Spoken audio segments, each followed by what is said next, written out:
พี่น้องหลังจากอีเมลเด่นเพื่อนนำได้พรเปิดร้านขายตำบักหุ่งส้มตำหมอลำไปเมื่อวันที่7 พฤศจิกายนที่ผ่านมาพี่น้องเอ๋ยก็มีลูกค้าบนเวีย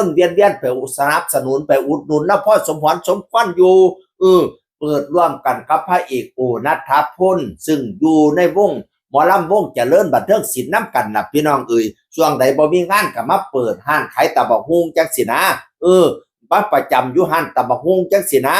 บัดนี้คนก็ถามว่าเอาเป็นนักร้องดีๆคือมาเป็นแม่ค้าคือมาหาขายตำบักหุ่งแล้วว่าเราก็เลยบอกว่านักร้องน่ะบ่ได้รวยสุคนเด้ข่อยนี่ก็บ่รวยแต่ข่อยมีพออยู่พอกินแต่ว่าข่อยมีเหียมีแห้งอยู่ข่อยก็เฮ็ดไปพอได้5ได้10ตื่มกันลูกข่อยก็น้อยอยู่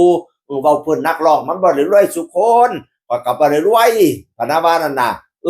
บัดนี้ถามว่ามีไอ้บ่ก็มีไอ้เฮ็ดอาชีพหยังมันสิบ่มีไอ้นั่นน่ะว่าสิได้เงินมันก็มีไอ้เป็นธรรมดาแต่คันเสียข่อยนอนอยู่บ้านซื่อๆข่อยก็นอนอีหลีนอนหลายข่อยก็ย้านข่อยป่วยข่อยก็ย้านข่อยเป็นโรคพะนะว่านั่นน่ะคันมาเฮ็ดอันนั้นอันนี้ข่อยก็ได้ออกกำลังกายได้เอกเซอร์ไซส์ได้มาพ้อพี่พ้อน้องได้มาพ้อ FC ได้มาถามข่าวกันข่อยก็มีความสุขถึงข่อยสิมีไอ้ข่อยก็มีความสุขว่าซั่นว่าแล้วว่าแล้วมีคนสอคนถามแล้วก็เลยเว้าสู่ฟังพี่น้องเอ๋ยเลี้ยงร่างกายเครียดไว้อยู่ก็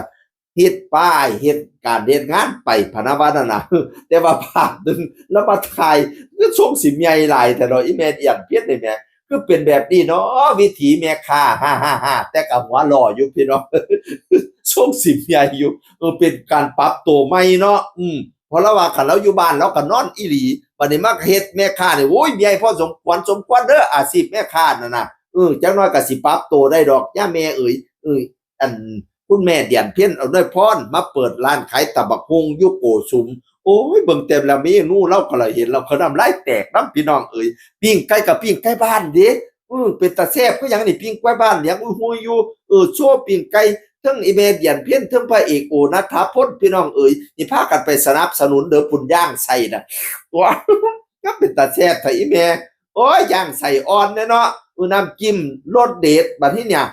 พุ่นน่ะตำส้มตำปลาแซลมอนพี่น้องเอ๋ยตำบักหอยกะพ้องกันตำหอยหน้าตำหอยโคงเออโอ้ยน้ำลายข่อยแตกอีแม่ก็เอ้ยจะมาเฮ็ดเป็นตาแซ่บคักแท้ตำกุ้งสดพุ่นน่ะยำกุ้งสดติใส่ปลาแซลมอนติโอ้ยคันข่อยไปทั้งโกสุมข่อยต้องแว่ให้ได้เป็นเด็ดขาดได้ข่อยบ่ให้พลาดได้ข่อยไปโกสุมเนี่ยพี่น้องเอ๋ยนี่แม่นแต่เมนูเป็นตาน้ำลายแตกน้ำหายร้านส้มตำหมอลำของอีแม่เดียนพี่นำด้วยพรสิพากันไปแม่ไปแล้วได้ถ่ายรูปได้จับมือกับเดียนเพ่นพุ่นน่ะราชินีหมอลำในอดีตดังคือหยังสิดังคือสิตายนี่ตัวคันคอยไปโกสุมเด้อคันคอยบ่แม่ร้านส้มตำอีแม่เดียนเพิ่นส้มตำหมอลำคอยเป็นหมาโลด โอ้ยเป็นตาแซ่บปานนี้ไปกินแล้วได้เว้ากับหมอลำพร้อมเนาะได้เว้ากับศิลปินในดวงใจพร้อมเนาะ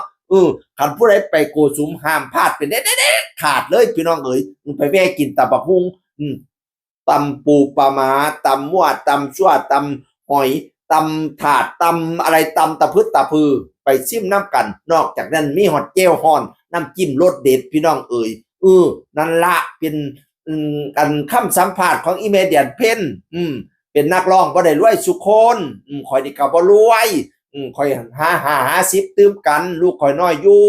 เสียข่อยนอนอยู่ซื่อๆข่อยก็นอนเนี่ยอยู่แต่ข่อยย้านข่อยป่วยว่าซั่นว่าคำตอบจากอีเมเดียนเพ่นเว้าเป็นตาฮักคือหยังนี่ตัวเว้าโปกๆตำภาษาเราล่ะพี่น้องเอ้ย